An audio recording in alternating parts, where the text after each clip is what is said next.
Lors d'une mission de routine, l'aventurier Dal rencontre Latina, une fillette démoniaque de 8 ans avec une corne cassée, signe de criminalité dans la société des démons. Latina montre à Dal le squelette de Ragu, un démon mâle qu'elle prétend être son père.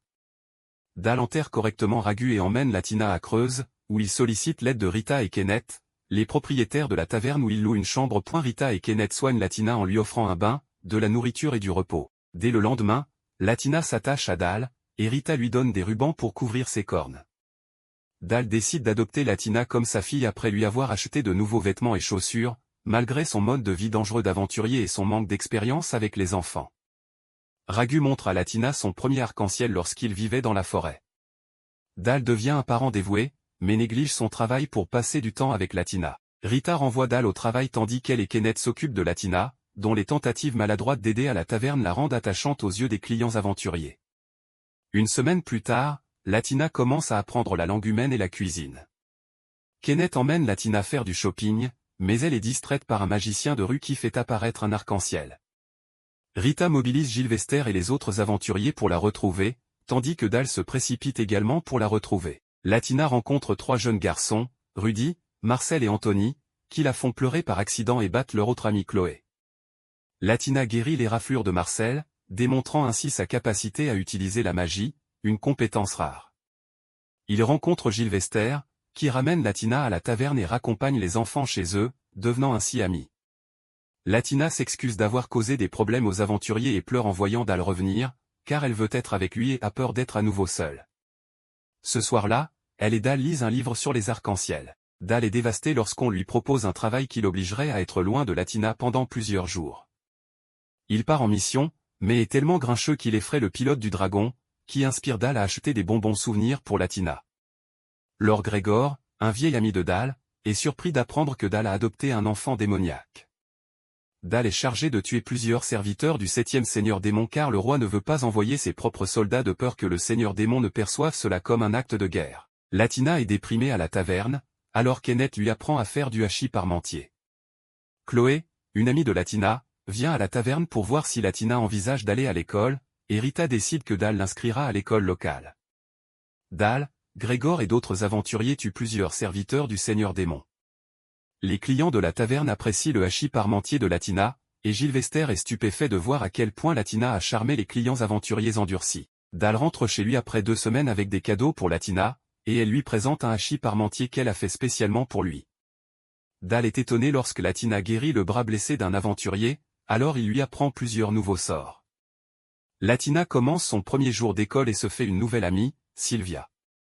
Leur professeur, un fanatique religieux, la met mal à l'aise. Lors de son 2e jour d'école, le professeur remarque la corne de Latina sous son ruban, l'attaque physiquement et commence à déverser sa haine antidémoniaque, tentant de monter les autres élèves contre Latina. Cependant, ses amis défendent Latina et le professeur est renvoyé par les autres membres du personnel. Latina est traumatisée après avoir appris que la durée de vie moyenne d'un démon est de 200 ans, ce qui est plus du double de celle de Dal. Cette nuit-là, Latina coupe violemment sa corne restante et manque de mourir jusqu'à ce que Kenneth la conduise à l'hôpital du temple. Latina apprend à Dal qu'elle ne veut pas être un démon si cela signifie qu'elle survivra à lui et à ses amis. Après l'avoir rassuré, Dal utilise son pouvoir politique pour faire renvoyer et défroquer le professeur. Les aventuriers organisent une fête pour célébrer le rétablissement de Latina, et elle s'excuse d'avoir causé des soucis à tout le monde. À la fête, il est révélé que Latina ne sait pas chanter, mais Dal la trouve toujours mignonne. Latina apprend l'existence des anniversaires grâce à ses camarades de classe et commence à aller chez Chloé après l'école pour apprendre la broderie des parents tailleurs de Chloé. Dal apprend de Kenneth qu'il a commencé à payer Latina pour son travail à la taverne, ce qui traumatise Dal car il achèterait volontiers tout ce qu'elle désire. Gilvester devient suspicieux envers 2 hommes qui surveillent Latina dans la taverne. Latina révèle qu'elle a utilisé ses gains pour acheter des matériaux et créer une sacoche d'aventurier pour l'anniversaire de Dal. Après le départ de Dal pour le travail le lendemain, Latina se rend compte que Gilvester a laissé son sac d'argent et se précipite dehors pour le récupérer. Sur le chemin du retour, elle est attaquée par 2 hommes qui veulent la kidnapper et la vendre sur le marché noir, où les enfants démons sont rares et précieux. Dal lui avait dit de n'utiliser la magie d'attaque qu'en cas de danger. Latina commence à lancer un sort lorsque Gilvester arrive et menace de tuer les kidnappeurs.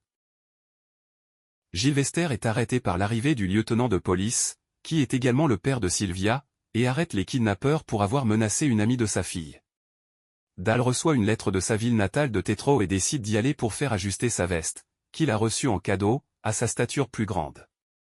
Rita tombe malade, et il est révélé qu'elle et Kenneth attendent leur premier enfant. Latina décide d'accompagner Dal pour rencontrer sa famille. Latina va acheter un couteau à l'armurerie du père de Rudy, tandis que Dal cherche un manteau de mage pour elle après avoir consulté Elmine. Les deux partent en voyage, et Dal protège facilement Latina des bêtes magiques, tandis que Latina démontre son utilité avec sa magie de soutien. En chemin, les deux passent par la tombe du père de Latina, Ragu, pour qu'elle puisse lui parler de sa nouvelle vie. Les deux montent un camp, et Latina prouve qu'elle peut cuisiner même dans les bois, ce que Dal apprécie. Dal et Latina continuent leur voyage à travers As avant d'arriver à Kaal, une ville portuaire. Ils dînent dans un restaurant chic ce soir-là, et Latina remarque qu'un des artistes porte un bracelet similaire au sien.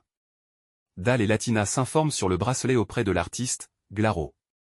Glaro explique qu'elle est une démone du pays de Vassilio, gouvernée par le premier seigneur démon, et qu'un bracelet est traditionnellement donné aux enfants démons par leur père pour célébrer leur naissance, car les démons ont du mal à avoir des enfants. L'inscription sur le bracelet de Latina révèle que le nom complet de son père Ragu est Smaragdi.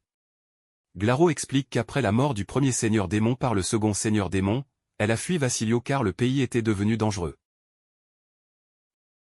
Elle mentionne plusieurs seigneurs démons, tels que le troisième seigneur démon de la mer et le sixième seigneur démon des géants, ainsi que trois seigneurs démons calamiteux, le second seigneur démon de l'outre-monde, le quatrième seigneur démon de la peste, et le septième seigneur démon de la guerre. Dal et Latina rencontrent ensuite Joseph, un ami homme-bête de Dal, et arrivent dans un village d'hommes-bêtes où ils séjournent chez la famille de Joseph. Latina s'entend bien avec Maya, la fille de Joseph, et les deux profitent d'un festin préparé par les hommes-bêtes. Après une autre nuit au village, les deux partent, et Maya est contrariée de voir Latina partir. Dal et Latina arrivent dans sa ville natale, Tétro, après avoir esquivé les pièges tendus par les soldats. Dal explique à Latina qu'il est revenu pour assister au mariage de son frère York avec Frida, la fille du chef d'un village voisin, Suna. Latina est présentée à la famille de Dal. Elle compose une lettre et l'envoie à ses amis de Creuse. La grand-mère de Dal, Wandelgar, emmène Latina dans un chenil pour jouer avec les chiens tandis que les villageois de Tétro préparent le mariage. Ce soir-là, Latina exprime sa joie d'être avec Dal. Le lendemain, Latina donne de la viande séchée à un bébé loup volant que Wandelgar lui a montré dans les bois tandis que Dal la suit. Latina se lie d'amitié avec les bêtes. York et Frida se marient ce soir-là, et Dal raconte à Latina sa vie avant de la rencontrer. Dal a accepté le titre de requis et la responsabilité de défendre le village. En conséquence, il a tué des personnes qui menaçaient Tétro et était malheureux jusqu'à ce qu'il rencontre Latina. Dal et Latina se préparent à retourner à Creuse après avoir dit au revoir à leurs amis et à leur famille à Tétro. Wandelgar donne un nom à Latina avant leur départ car elle ne s'attend pas à être en vie lorsque Latina atteindra l'âge de la majorité. Maya est soulagée de revoir Latina, et les deux reprennent leur voyage, s'arrêtant au village des hommes-bêtes pour y passer une journée. Les deux continuent leur voyage et s'arrêtent à Kaal pour que Latina puisse acheter un souvenir pour Rita.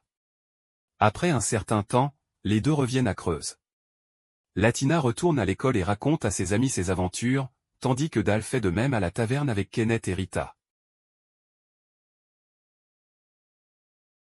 Après avoir vu un chat passer, Sylvia informe Latina que les chats se rassemblent la nuit au marché, mais elle n'a pas le droit de s'y rendre la nuit.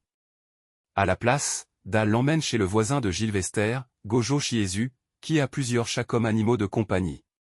Shiezu, qui a immigré du Japon, persuade Dal d'organiser un festival pour célébrer la croissance des enfants, une tradition de la patrie de Shiezu, et de vêtir Latina d'un kimono. Pendant ce temps, le chiot loup volant que Latina a rencontré fait le voyage jusqu'à Creuse pour la voir. Elmine passe alors qu'elle accompagne Dal dans sa prochaine mission qui le tiendra hors de la ville pendant un mois, car l'enfant de Rita est sur le point de naître. Latina exprime le désir de grandir, ce qui met Dal de mauvaise humeur et le pousse à boire. Ce soir-là, Elmine conseille à Dal d'être plus réaliste quant à son dévouement envers Latina et de vivre aussi longtemps que possible pour elle.